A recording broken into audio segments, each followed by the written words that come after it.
nossos olhos estão postos em Ti. Nós confiamos em Ti. Nós confiamos na Tua palavra. Tu és a nossa fonte, a nossa expectativa, a nossa esperança, o nosso Rei, o nosso amado. Nós aguardamos com grandes expectativas o dia que os céus serão rasgados. E então o Todo-Poderoso, a raiz de Davi, a brilhante estrela da manhã, o Emanuel, o autor da vida, o dono da vida, o Rei dos reis, o Senhor dos senhores, o caminho, a verdade e a vida, a porta, o sustentador do universo virá. E então nós subiremos para o encontro dele. Será um encontro de amor, um encontro de esperança. Nós te amamos, Senhor. Nós te amamos. Nós te amamos. Obrigado pela honra de te servir. Obrigado por tantas coisas que o Senhor tem feito. Nós te amamos e nós te agradecemos por isso. No glorioso nome de Jesus, o nosso Rei. Aleluia. Glória a Deus. Bom dia, irmãos.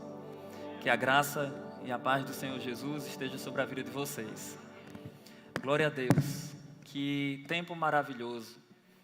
Eu louvo a Deus por estar aqui novamente com vocês. Eu estive aqui na Igreja Verbo da Vida do Farol, aqui em Maceió, há alguns anos. Estive ensinando no Rema também e ministrando também sobre o fim dos tempos. No canal da Igreja Verbo da Vida Farol, você vai encontrar 2 ministrações minhas sobre escatologia. Uma sobre a vida após a morte e outra sobre o arrebatamento da igreja. Amém? Então você que está em casa também acompanhando, nós teremos 2 momentos nessa manhã. Eu estarei ministrando um dos temas da escatologia bíblica e nós seremos alcançados pelo Senhor no nome de Jesus. Amém? Glória a Deus. O Senhor é bom, queridos, o tempo todo o Senhor é bom. Glória a Deus. Eu quero primeiro dar os meus parabéns pela iniciativa da igreja em tratar desse tema, escatologia, o tema da doutrina do fim dos tempos. É um tema tão importante, né, queridos? Tão essencial para as nossas vidas. Então, glória a Deus por isso. Obrigado, pastor Emiliano, pelo convite, toda a diretoria, Maísa também. Glória a Deus. Amém, queridos? Irmãos, eu quero falar para vocês que, em primeiro lugar, não existe distância entre a cruz e o fim. Entre o Calvário e as glórias futuras. Por que eu falo isso? Porque muitas pessoas pensam que quando se fala de escatologia, doutrina das últimas coisas, estamos falando de algo diferente da redenção. Mas isso não é verdade.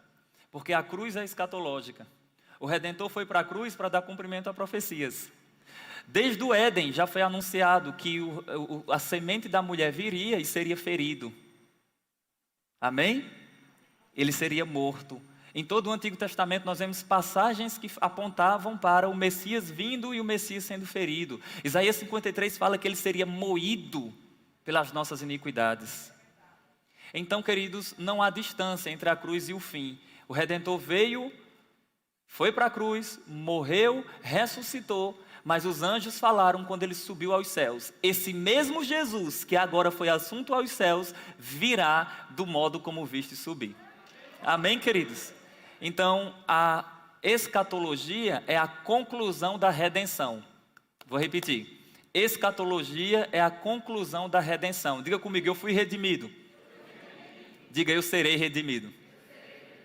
Quem fala isso é o apóstolo Paulo, em Romanos capítulo 8, quando ele diz que nós aguardamos o dia da redenção do nosso corpo.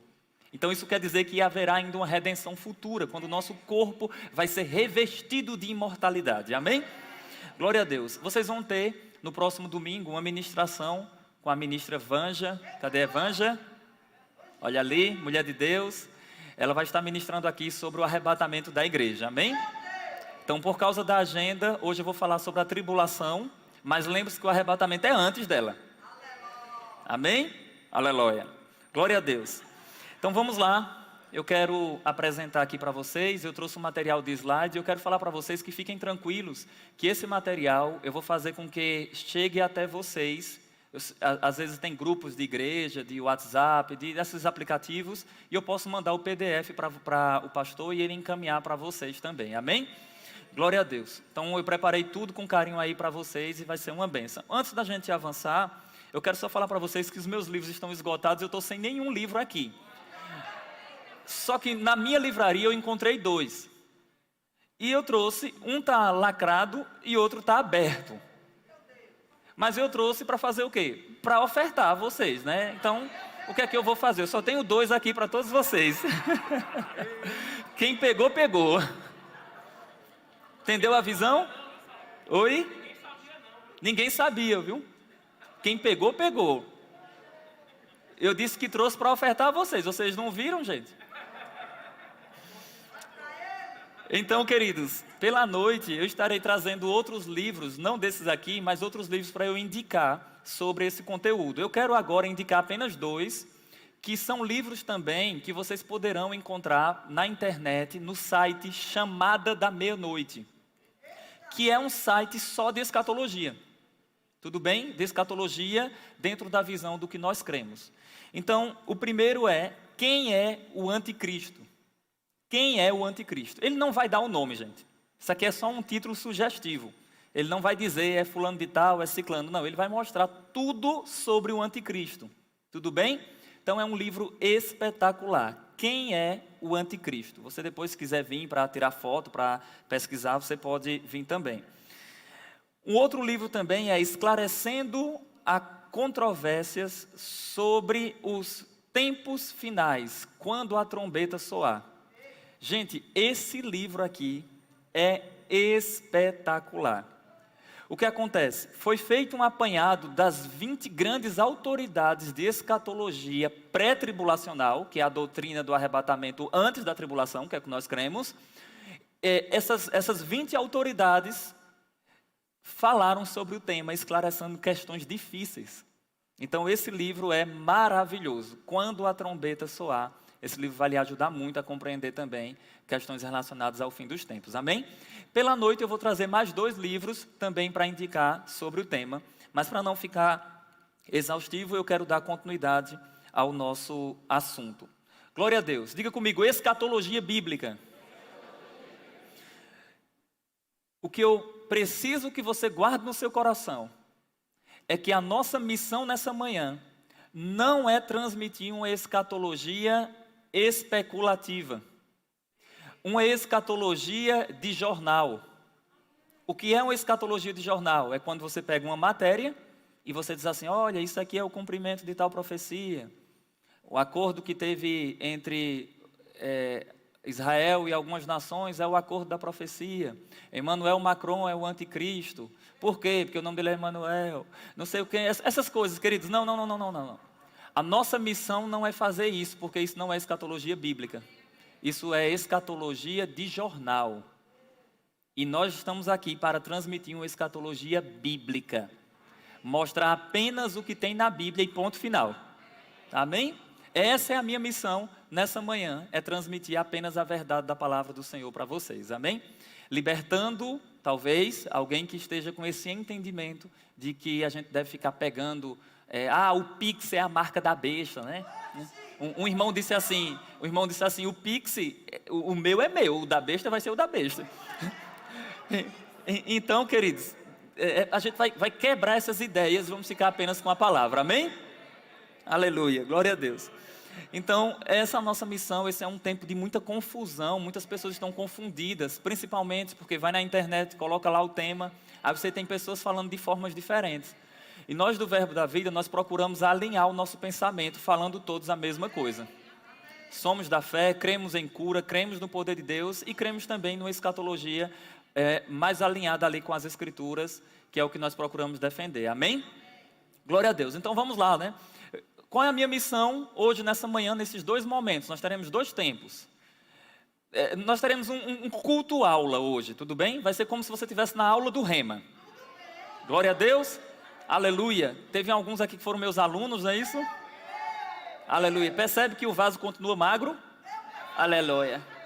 Só na regeneração, gente, é que há esperança. Aleluia.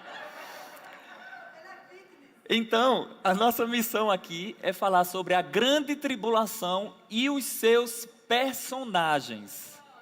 Diga comigo, a grande tribulação e os seus personagens.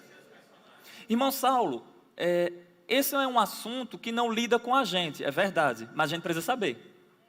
Mas tem algo que a gente pode aprender estudando sobre esse assunto. Por exemplo, a urgência na evangelização. Nós precisamos pregar o evangelho, queridos, para que pessoas não participem desse momento. Para que pessoas sejam arrebatadas juntamente conosco quando o Senhor voltar. Então nós precisamos pregar o evangelho, anunciar a verdade da palavra do Senhor, para que então a gente avance no propósito dele, amém? Glória a Deus. Então esse aí vai ser o tema que a gente vai abordar, a grande tribulação e seus personagens. Eu apresento aqui, queridos, um pequeno cronograma, uma cronologia dos eventos, só para você entender qual o momento que nós estamos falando e como se dará o desenvolvimento dos eventos. Muitas pessoas, ao longo do tempo, estudando sobre doutrina das últimas coisas, eu percebi, queridos, durante alguns anos, que a maior dificuldade das pessoas não era entender o evento em si, mas era entender quando ele se dará. Eu estou apresentando para vocês aqui a nossa visão, aquilo que nós cremos, amém? Então vamos lá, a sequência é a seguinte: haverá o próximo evento que nós aguardamos, qual é o nome dele? Então nós não aguardamos o anticristo, nós não aguardamos marca da besta, nós aguardamos o Cristo. Nós aguardamos a vinda do nosso Rei Todo-Poderoso.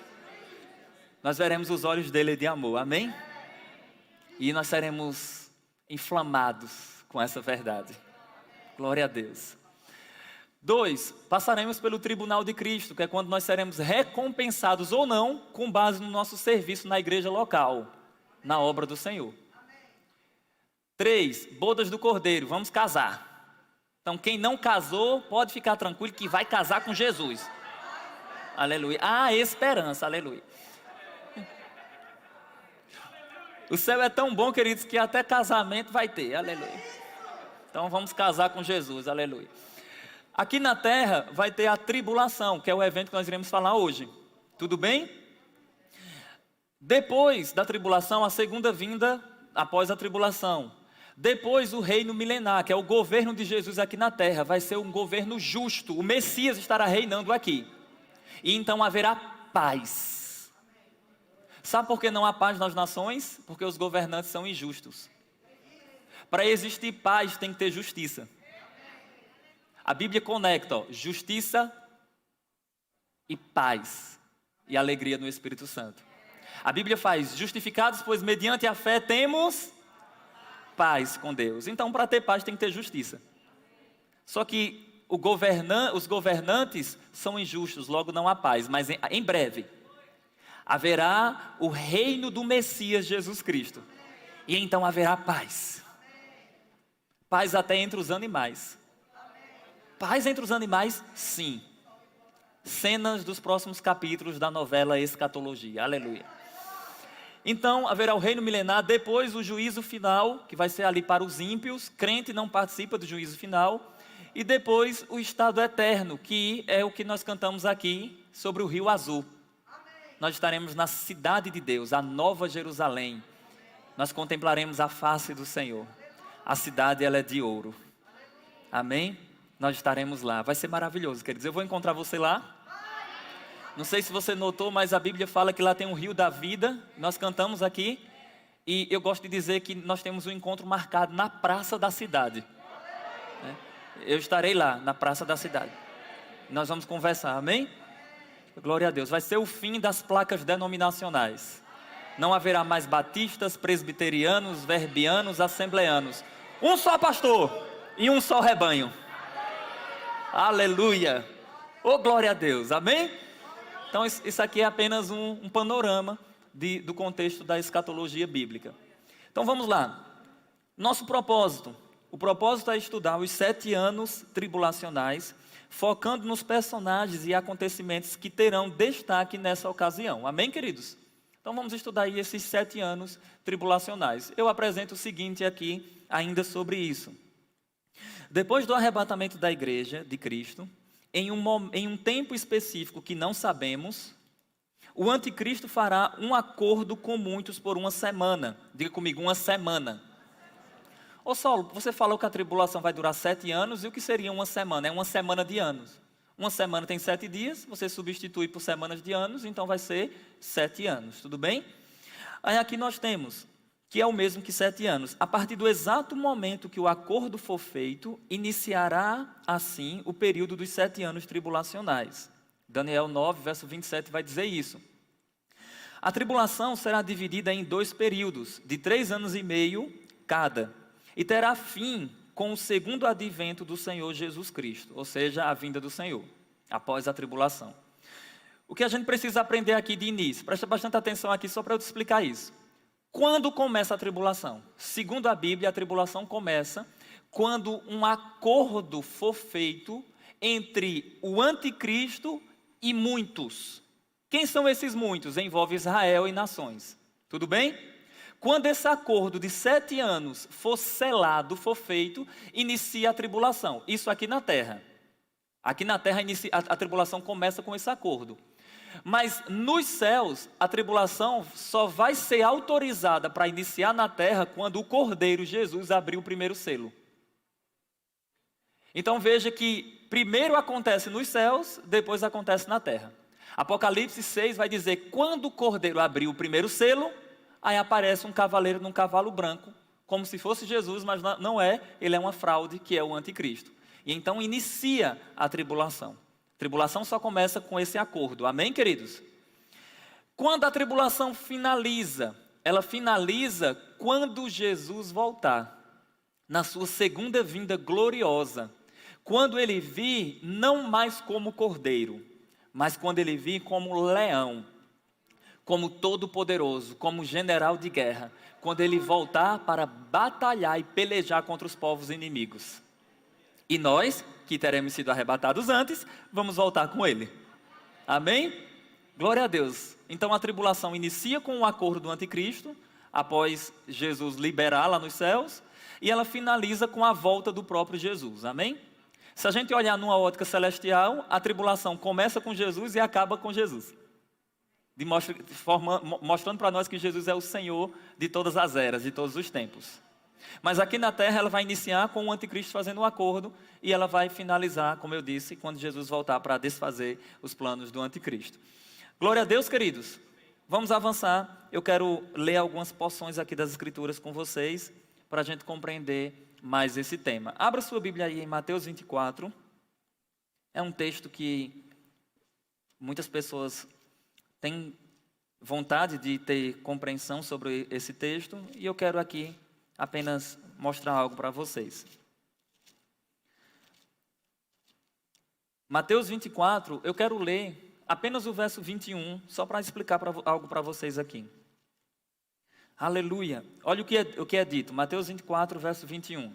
Jesus falando sobre o contexto da tribulação, ele diz o seguinte: Porque nesse tempo, Mateus 24, 21, porque nesse tempo haverá grande tribulação, como desde o princípio do mundo até agora não tem havido e nem haverá jamais. Até aqui para eu explicar algo para vocês. Durante muitos anos, queridos, eu tinha uma grande dúvida. E a dúvida era a seguinte: será que nós não já estamos na tribulação? Será que o que aconteceu no ano 70 com a destruição do templo, será que aquilo não foi a tribulação? E eu tinha uma dúvida. Será que as tribulações que nós passamos, ou que a Igreja de Cristo passou no período da era da perseguição, será que aquilo não era a tribulação que Jesus estava falando? Muitas pessoas confundem e pensam que corresponde ao mesmo evento. Mas não pode ser, sabe por quê? Porque as tribulações corriqueiras que nós passamos não correspondem à ira de Deus. São situações por causa da nossa fé, são circunstâncias porque nós decidimos obedecer a Deus. Mas a tribulação futura será um tempo de ira de Deus, ira do Cordeiro, como diz as Escrituras. E o Senhor não derramaria a ira dele sobre o seu próprio corpo. Amém, queridos? Então nós não cremos que a Igreja de Cristo estará aqui nesse período, justamente porque a tribulação é a ira de Deus. E Deus não vai derramar a ira dele sobre o corpo do seu Filho, o próprio corpo do Senhor Jesus Cristo. Amém? Mas eu quero lhe mostrar algo. Como entender sobre essa tribulação? Jesus coloca a gente em uma situação difícil aqui, porque olha o que ele diz. Essa tribulação, ela será incomparável. Aí ele vai utilizar parâmetros para dizer como será essa tribulação. Note, verso 21. Ele diz: como desde o princípio do mundo não houve. Então imagine, Jesus aqui falando e olhando para trás da história do início do mundo. Você tem lá toda a questão da criação do homem, a queda, todo o desenvolvimento da queda, a questão do dilúvio, destruição de Sodoma e Gomorra, tudo o que aconteceu. Jesus fala assim: o que vai vir é incomparável em relação ao que já aconteceu. Aí você fala assim: então o que vem é pior do que tudo que aconteceu. Por exemplo, na nossa presente era, nós não testemunhamos nenhuma cidade sendo destruída por causa da imoralidade sexual. Não testemunhamos, mas no passado já aconteceu com Sodoma e Gomorra, não é isso? Já aconteceu. Aí você fala assim: então tá bom, essa tribulação ela não é passada de Cristo para trás. Olhando de Cristo para trás não é essa tribulação. Então deve ser algo futuro. Aí Jesus fala assim: e nem haverá jamais. Aí você diz assim: mas espera aí, se não é do passado, e ele está dizendo que nem haverá jamais, é de que momento? Em que momento ele está falando? Não é o que aconteceu no ano 70, não é o que nós estamos vivendo hoje. Então de que momento se trata essa tribulação? Aí ele fala: como a daqueles dias. Então ele está falando de um tempo específico na história, incomparável, sem igual, que não pode ser comparado com a presente era. Então diga comigo: eu não estou na tribulação. Diga: ainda que posso passar por tribulações. Vocês entenderam a diferença? As tribulações corriqueiras correspondem aí às circunstâncias por causa da nossa fé. Mas a tribulação futura é um período de ira de Deus, de juízo de Deus incomparável. Que Jesus falou que nem aconteceu, nem acontecerá, jamais, senão como a daqueles dias. Então ele está falando sobre um período na história incomparável. Alguém dá um glória a Deus? Aleluia. Então nem foi do passado, nem foi do ano 70, nem é o nosso tempo. Vai ser um período ainda reservado no plano de Deus. Amém? Glória a Deus. Vamos lá. Quando a gente fala ainda sobre esse contexto da tribulação, queridos, é importante a gente compreender, eu apresento isso ali, que a tribulação, como tudo que acontece, tem um início e também tem um fim. Essa primeira parte da tribulação, ela é denominada, muitas vezes, de princípio das dores, ou também de os primeiros 3 anos e meio. A segunda parte é chamada de grande tribulação. Todo o período corresponde à tribulação. Porém, assim como acontece com o aquecimento de um ferro de passar roupas, que ele não fica quente instantaneamente, você conecta na tomada, você liga-o na tomada e ele vai aquecendo progressivamente até você não conseguir mais colocar a mão, não é isso? assim vai ser a tribulação. A tribulação, quando ela iniciar, ela não vai iniciar já com todo o seu poderio. Não, ela vai iniciar como se fosse um tratado de paz. Mas, na verdade, é uma falsa paz. É um falso acordo de paz do anticristo. E então, ela vai se intensificando até iniciar uma grande perseguição, uma grande tribulação, sem igual e incomparável. Amém, queridos? Então, é importante a gente compreender isso. Então, o que a gente precisa saber também é que nós não estamos em nenhuma parte, nem no princípio das dores, nem na grande tribulação. O princípio das dores, como eu disse, tudo tem um princípio e tem um fim. O princípio das dores é o princípio da tribulação. Então, muitas pessoas por aí começaram a dizer que nós estamos no princípio das dores, mas não faz sentido, porque o princípio das dores é o início da tribulação e nós não estamos nela. Amém, queridos? Ah, Saulo, mas Jesus fala que haveria pai contra filho, filho contra pai. Sim, isso sempre houve na história. Lembrando que lá no Éden, foi um irmão quem matou o outro. Então, se eu usar esse parâmetro, então a tribulação sempre existiu? Não. Então, nós estamos falando de algo que ainda vai acontecer, que esses eventos acontecerão juntos, em uma intensidade maior. Tudo bem, queridos? Glória a Deus, vamos avançar. Como eu disse para vocês, queridos, isso aí é importante a gente compreender, porque a palavra do Senhor vai nos dar uma base aí sobre esse período também. Olha isso aqui, preste atenção nisso. O anticristo vai fazer firme aliança com muitos por uma semana de anos, 7 anos. A profecia das 70 semanas de Daniel, ela fala sobre isso, no verso 27. Esta profecia também nos informa qual será o fim do anticristo, ou seja, qual vai ser o destino final dele, desse líder que vai surgir. A Bíblia fala, e o que está determinado será derramado sobre o assolador. Tudo bem? Então, a mesma Bíblia que fala que o anticristo vai se manifestar, fala também qual é o destino dele. Ele vai ser destruído, vai ser derrotado. Um outro ponto também, Jesus voltará ao final dos 7 anos tribulacionais e lançará o anticristo e o falso profeta para dentro do lago de fogo que arde com enxofre. Apocalipse, capítulo 19, verso 20 diz isso. Quando Jesus voltar, ele lança o anticristo e o falso profeta para dentro do lago de fogo e enxofre. Esses nomes eu vou explicar para vocês logo mais. Anticristo, falso profeta, dragão, quem são esses personagens a gente vai falar logo mais. Avançando aqui, eu trouxe algo para vocês, apenas para vocês terem uma visão geral sobre essa profecia das 70 semanas que eu estou falando aqui. Uma profecia muito importante, muito decisiva, que muitas pessoas às vezes não têm compreensão sobre ela. E eu quero apresentar aqui para vocês algumas questões.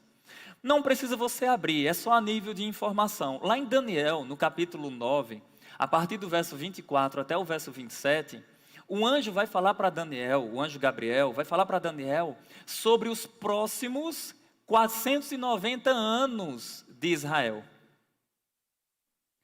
E isso é interessante porque Daniel estava no contexto de cativeiro babilônico. Os seus amigos estavam no cativeiro babilônico. E Deus disse que se o povo não guardasse a sua lei, os seus estatutos e obedecesse os seus princípios, eles seriam levados cativos para as nações. E eles agora estavam na Babilônia experimentando o juízo de Deus por causa da desobediência. Mas Daniel, no capítulo 9, inicia Daniel falando que ele começou a orar e a buscar o Senhor. E confessar o pecado dele e o pecado dos seus povos, do seu povo, até que veio um anjo e disse assim: Gabriel, eu ouvi as orações, o Senhor ouviu as suas orações e eu desci aqui para te dar a resposta. Agora presta atenção, 70 semanas de anos, a palavra semana dá esse sentido, de que pode ser dias ou anos, o contexto é que determina. E o contexto nos aponta que serão semanas de anos. Então você tem 70 períodos de 7 anos, que é um total de 490 anos. Sendo assim, o anjo fala para ele assim: olha, nesses próximos 490 anos, algumas coisas irão acontecer. Aí quando a gente estuda a profecia, olha como é interessante. Essa profecia das 70 semanas, ela tem basicamente 3 sessões. E, curiosamente, 69 semanas já se cumpriram literalmente até Jesus entrar em Jerusalém. Só que agora nós estamos vivendo um intervalo entre a semana 69 e a 70ª semana. Isso quer dizer que na profecia restam 7 anos se cumprirem. É por isso que a tribulação vai durar 7 anos. Não é invenção de ninguém, é porque a Bíblia fala sobre isso. Então, essa profecia, esses últimos 7 anos, só vai se cumprir depois que a igreja sair daqui da terra. Porque o alvo da profecia não era a igreja. Daniel 9, verso 24, diz assim, 70 semanas estão determinadas sobre o teu povo e sobre a tua santa cidade. O povo de Daniel é Israel, a santa cidade de Daniel é Jerusalém. Você não é nem Israel nem Jerusalém, você é corpo de Cristo. Amém? Então isso quer dizer que as 70 semanas não dizia respeito a você. Logo, a igreja que não participou das primeiras 69 semanas, não participará da última, que vai ser o período de tribulação. Amém? Então quais são as divisões, só para vocês entenderem aí. As divisões dessas semanas são as seguintes sessões. Número 1, 7 semanas, que é o mesmo que 49 anos. Vai aí aproximadamente do ano 444 a.C., até 396 a.C. Segunda sessão, 62 semanas, 434 anos, que vai de 396 a 33 depois de Cristo. Finalizando ali com Jesus entrando em Jerusalém e sendo aclamado como rei prometido num jumentinho. E a terceira e última sessão são 7 anos, que vai ser a tribulação futura. Amém, queridos? Temos ainda alguns eventos de intervalo entre a semana 69 e a 70ª semana. Quais são os eventos? Bom, o Messias será cortado, o Messias será morto, está na profecia de Daniel. A cidade e os santuários serão destruídos, isso aconteceu no ano 70 da era cristã. Então nós estamos vivendo um longo período de intervalo. Agora, para pensar, o Deus que foi fiel, dando cumprimento às primeiras 69 semanas, Ele o será também, fazendo acontecer a última semana de Daniel. Amém, queridos? Então, restam 7 anos na profecia. 7 anos na profecia, restam se cumprir, e isso só se dará depois que a igreja sair daqui da terra, quando esse líder fizer esse acordo, iniciando assim o período tribulacional. Amém, queridos? Isso aqui é uma pequena revisão, esse é um assunto muito longo, mas é uma pequena demonstração desse tema aí, como eu estou falando bastante. Sendo assim, eu quero apresentar para vocês alguns títulos que a tribulação recebe na Bíblia.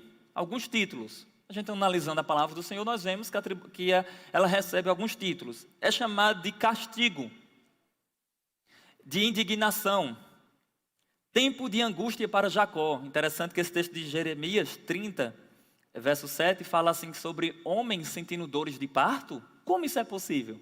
A Bíblia fala, esse será o tempo de angústia para Jacó. E a profecia vai dizer assim, porventura, o que é isso que eu vejo? Homens com mãos na barriga, segurando o seu ventre e dizendo, estamos com dores de parto, como é isso? A Bíblia fala, essa será a angústia de Jacó. Você não é Jacó, você é a igreja. Amém? Você é membro do corpo de Cristo, a coluna e a firmeza da verdade. Aleluia.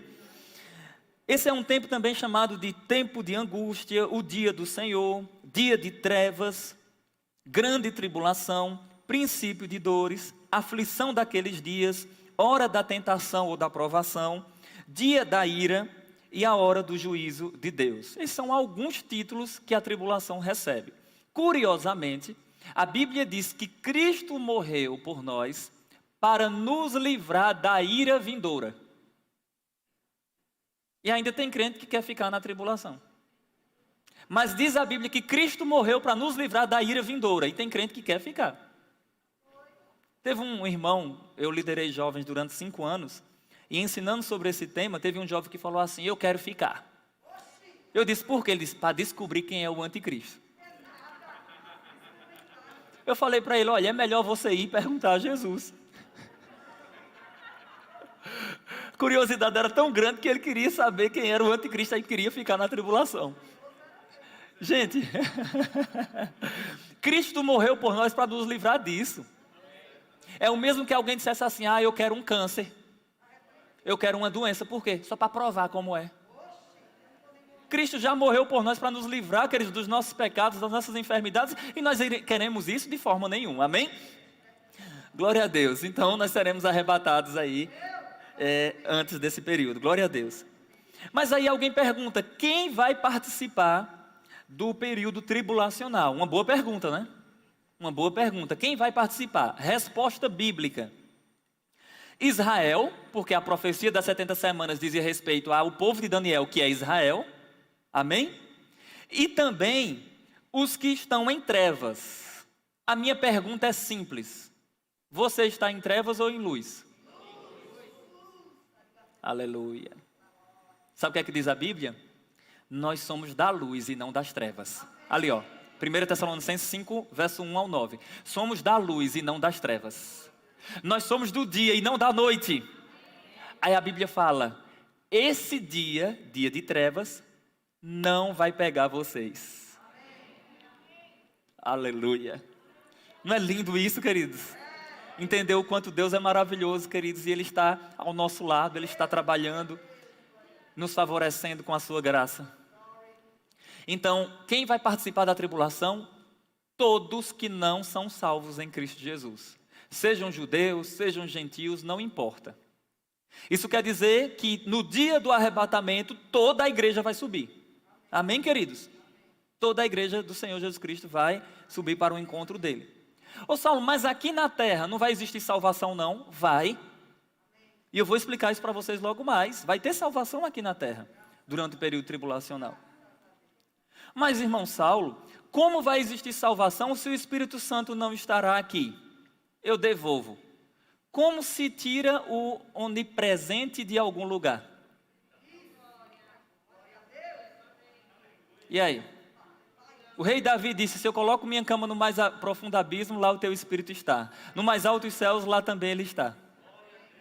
Ah, mas ele está na igreja, certo? Mas ele está só na igreja? Não. Aleluia. Outra coisa, vai ter salvação. Se tem salvação, quem convence do pecado, da justiça e do juízo? Outra, vai ter pregação. Outra, vai ter dons espirituais. Irmão Saulo, dons espirituais não. Tudo bem, as duas testemunhas vão profetizar.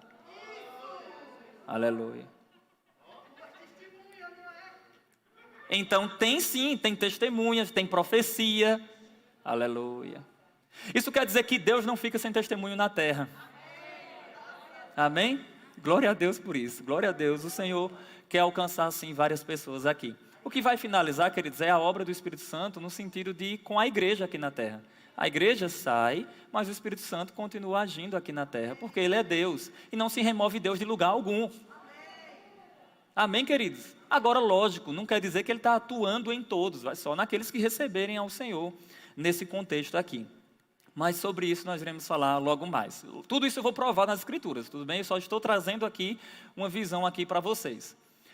Aleluia! Então vamos lá, vamos avançar ainda sobre esse contexto. Eu falo aí, né, ainda como será o início da tribulação, eu falo aí desse acordo do anticristo. Note que a aliança ela é de 7 anos, mas ele vai quebrar essa aliança na metade. Tudo bem? Então, ele faz a aliança de 7 anos, o anticristo, mas na metade ele quebra esse acordo. Por quê? Porque ele vai fazer cessar o sacrifício. Sacrifício? Se tem sacrifício, tem templo. Então vai precisar ter um templo. O templo de Salomão, sim, um templo chamado Templo da Tribulação, que existirá no contexto lá de Israel. Então haverá esse templo para que ele também faça cessar o sacrifício nesse templo. Curiosamente, por que isso é importante a gente entender? É por essa razão que os judeus vão ser enganados. Porque imagine, os judeus estão hoje sem um templo. Onde eles estão hoje, existe uma mesquita muçulmana. E então surge alguém no cenário mundial intermediando um acordo de paz e então é construído um templo, só um exemplo aqui, inicia a volta dos sacrifícios e os judeus pensam, é o Messias que nós aguardamos. Jesus falou assim, eu vim em nome do meu Pai e vocês não acreditaram. Outro virá em seu próprio nome e vocês darão crédito. Então, quando surgir esse líder nesse contexto, queridos, então muitas pessoas ali serão enganadas, mas ele será uma fraude, porque diz a Bíblia que ele vai fazer cessar o sacrifício. Sabe o que é que ele vai fazer? Entrar no santuário de Deus e exigir adoração. Aí os judeus não vão aceitar. Muitos judeus não vão aceitar. Jesus fala, quando vocês virem isso acontecer, fujam. Aí vai começar uma intensa perseguição contra Israel. Por isso que eu quero dizer algo para vocês aqui. Segura isso, só uma notinha de rodapé. Israel jamais será destruído.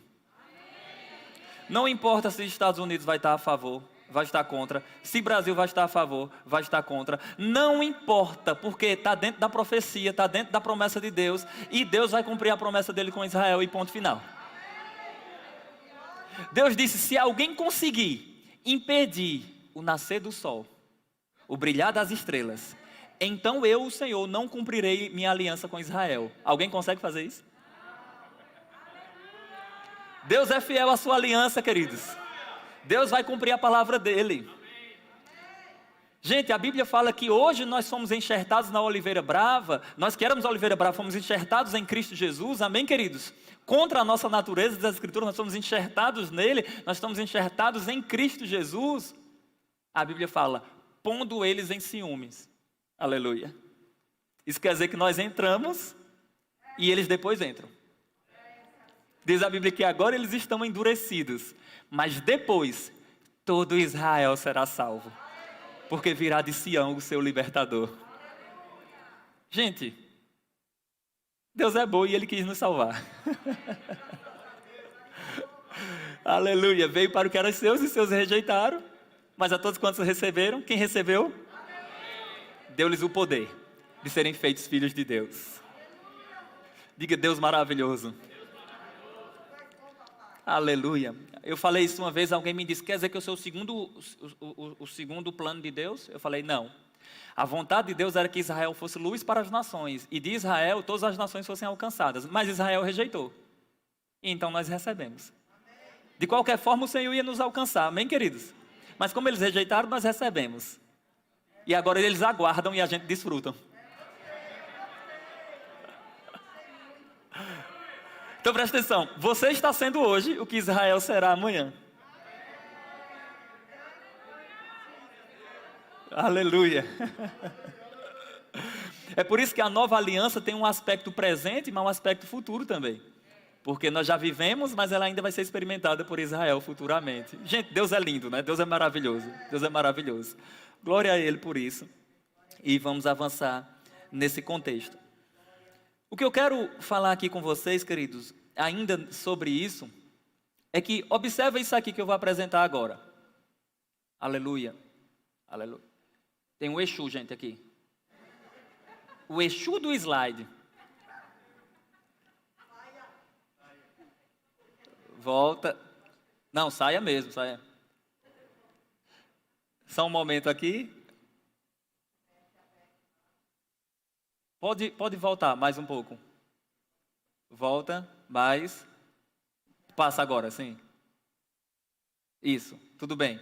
Sobre os juízos tribulacionais, eu quero falar para vocês aqui algumas coisas nesse contexto dos juízos tribulacionais.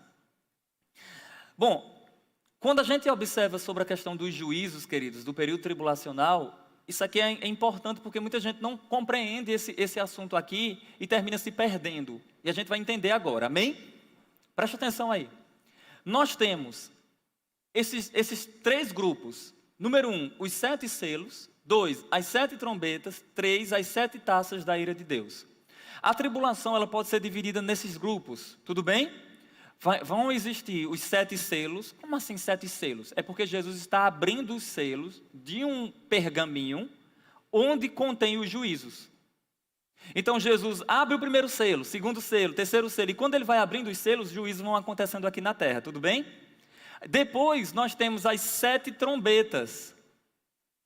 E sobre as 7 trombetas existe muita confusão, porque as pessoas pensam que a igreja vai ser arrebatada ao ressoar da 7ª trombeta. Mas 7ª trombeta não é o mesmo que a trombeta do arrebatamento. Amém? Deixa para a irmã Vanja tratar sobre esse tema. Aleluia. Aleluia. Responsabilidade grande agora, viu? Então não confunda, as trombetas do Apocalipse são trombetas de juízo. A do arrebatamento é boa, amém? Isso corresponde à voz de Cristo, que vai nos tirar daqui da terra. Haverá também as 7 taças da ira de Deus. Então toda a tribulação, nós podemos resumir, se tratando dos juízos, dessas seguintes formas. Tudo bem? 7 selos, 7 trombetas e 7 taças da ira de Deus. Por favor, pegue sua Bíblia e vamos lá para Apocalipse. Aleluia, diga comigo, Apocalipse. Aleluia, eu estava ensinando em um lugar, e quando eu falei, vamos abrir nossa Bíblia lá em Apocalipse, uma irmã gritou: meu Deus, o livro de terror da Bíblia. E eu falei: gente, Apocalipse não é um livro de terror.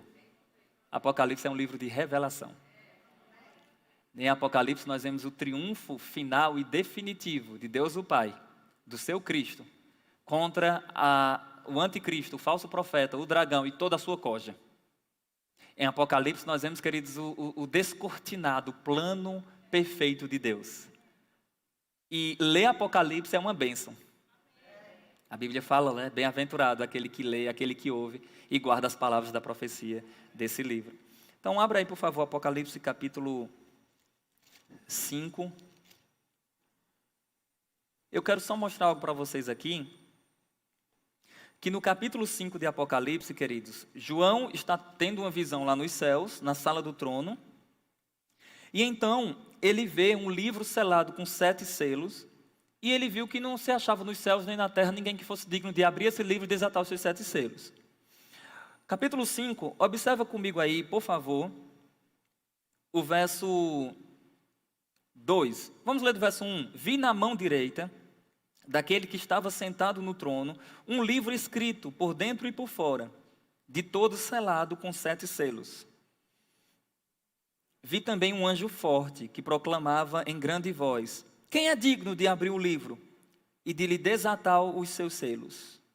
Verso 3. Ora, nem no céu, nem sobre a terra, nem debaixo da terra ninguém podia abrir o livro, nem mesmo olhar para ele. Aí João diz: e eu chorava muito, porque ninguém foi achado digno de abrir o livro, nem mesmo de olhar para ele. Verso 5. Uau! Todavia, um dos anciãos me disse: não chores. Eis o leão da tribo de Judá, a raiz de Davi, que venceu para abrir o livro e os seus 7 selos. Isso quer dizer que Jesus é o digno. Isso quer dizer que a vitória de Cristo lá na cruz é essencial para o desencadeamento dos juízos futuros. Ele morreu não só para nos salvar, ele morreu também para que os juízos futuros fossem desencadeados. Está vendo que existe cruz na escatologia e escatologia na cruz? Amém, queridos? Jesus é o Cordeiro que é digno. Verso 6. Então vi no meio do trono um dos 4 seres viventes, e entre os anciãos, de pé, um cordeiro como tendo sido morto. Olha isso. Mas espera aí, ele é o leão ou ele é o cordeiro? Os dois. Jesus é o cordeiro e leão. Presta atenção. Cordeiro, isso quer dizer que ele é o sacrifício que proporciona a salvação. Leão, isso quer dizer que ele é o rei, que vem para reinar sobre toda a terra. Ele é o leão vitorioso, que vem para batalhar contra os povos inimigos, amém? Glória a Deus por isso. E então nós vemos aí Jesus sendo digno de abrir o livro. Capítulo 6, nós vemos o primeiro selo sendo aberto. Primeiro selo, capítulo 6, nós vemos o primeiro selo sendo aberto. Aleluia. Vi quando o cordeiro, quem abriu mesmo? O cordeiro. Vi quando o cordeiro abriu um dos 7 selos. E ouvi um dos 4 seres viventes dizendo: vem, como se fosse voz de trovão. Vi então, e eis um cavalo branco, e o seu cavaleiro com um arco, e foi-lhe dado uma coroa, e ele saiu vencendo para vencer. Até aqui. Por favor, volta lá para o slide que eu quero explicar algo para vocês. Então, o que a gente precisa guardar no nosso coração, queridos, é que Apocalipse não é o livro de terror da Bíblia. Em Apocalipse nós vemos Jesus também tendo um grande destaque, Jesus se destacando nesse período tribulacional, Jesus sendo o Senhor das eras, dos tempos, das estações, amém? Olha o que eu apresento aqui sobre alguns personagens do período tribulacional, só para a gente compreender. Jesus, ele é o cordeiro e o leão. Então nós temos aí o primeiro personagem. Jesus é o cordeiro e o leão. Amém, queridos? Segundo personagem, o anticristo. O anticristo, ele vai aparecer, ele já apareceu aí no texto que a gente leu. Você que não percebeu, mas ele vem enganando. 3, os 144 mil, que são grupos de personagens. 4, as duas testemunhas. 5, a mulher, o dragão e o filho. Eu trato como um grupo de personagens. Continuando, 6, o falso profeta. E 7, a meretriz Babilônia. Nossa missão aqui é apresentar todos esses personagens. Amém? Vamos lá? Vocês estão prontos? Aleluia, glória a Deus. Bom, o primeiro personagem que nós podemos mencionar aí, como eu falei para vocês, é o Cordeiro, o Senhor Jesus Cristo. Guarde essa informação, queridos, porque muita gente pensa que Apocalipse não fala nada sobre Jesus. Mas não é verdade. Jesus é o Senhor de toda a Bíblia. Amém, queridos? Ele é o Senhor de toda a Bíblia, de forma que tanto no Antigo Testamento como no Novo, existem setas apontando para Cristo. No Antigo Testamento, as setas estavam apontando, dizendo, ele virá. No Novo Testamento, ultrapassa a cruz e as setas estão apontando, ele já veio. Amém? Então, Jesus é o Senhor da salvação para todos os povos. Ele é o Senhor, é o centro da história da salvação. Então, Jesus é o primeiro personagem. O segundo personagem, o anticristo. E agora eu quero começar a me aproximar, explicando mais alguns textos com vocês. Biblicamente falando, queridos, nós vemos aqui o anticristo aparecer aqui na abertura do primeiro selo. Note, esse não pode ser Jesus, porque Jesus é o cordeiro que está abrindo o selo. Amém? Mas olha o verso 2. Vi e eis um cavalo branco, e o seu cavaleiro com um arco. E foi-lhe dado uma coroa, e ele saiu vencendo para vencer. Note duas coisas. Número 1, ele vem num cavalo branco. Número 2, ele tem um arco, mas não tem flecha. Percebe isso? Mas tem outra coisa a ser notada também. Esse cavaleiro que vem num cavalo branco, ele não tem um manto tinto de sangue. Então ele não é Jesus. Esse é a fraude, o engano, o anticristo, que vai surgir como uma liderança que veio trazer paz. É por essa razão, queridos, que quando a igreja for removida daqui da terra, vai ter um período, um intervalo entre o arrebatamento e o início da tribulação. Porque a terra vai ficar num caos. Surgindo assim um cenário ideal para alguém aparecer na história querendo trazer uma paz, um acordo, uma solução. E esse será o anticristo que vai fazer isso. Então ele vai vir com muito engano. Esse primeiro cavaleiro, não confunda, ele não é Jesus. Você vai ver que ele vai trazer outros cavaleiros com ele e os companheiros dele são companheiros terríveis, quando a gente continua a leitura. Logo mais eu me aprofundo também nisso. Avançando, nós temos os 144 mil, que serão testemunhas do Senhor aqui na terra, seladas pelo Senhor para dar testemunho. Olha como Deus é maravilhoso. Deus não fica sem testemunho na terra. Então, os 144 mil. Irmão Saulo, eu pensei que os 144 mil seria o grupo de todas as pessoas que seriam salvas. Não. 144 mil são testemunhas do Senhor e são de Israel. O texto vai dizer 12 mil de cada uma das 12 tribos dos filhos de Israel. Então, isso não tem nada a ver com a igreja. Amém, queridos? Glória a Deus. Vamos avançar mais. Nós temos ali também as duas testemunhas. Eu irei explicar para vocês sobre as duas testemunhas mais detalhadamente, e esse primeiro momento eu só estou apresentando para vocês. Aleluia. Depois é que a gente vai aprofundar mais ainda, amém? Então você vai fazer assim, você vai para o seu recreio, né? Quem trouxe seu lanche, né? Compartilha depois que higienizar a mão. Eu estou brincando, querido. Você vai para o seu intervalo e logo mais a gente retorna para a gente se aprofundar nesses personagens, amém? Oi? Falta 20, é? Sim, o intervalo 20 minutos, gente. Corra, pode tomar água, pode ir lá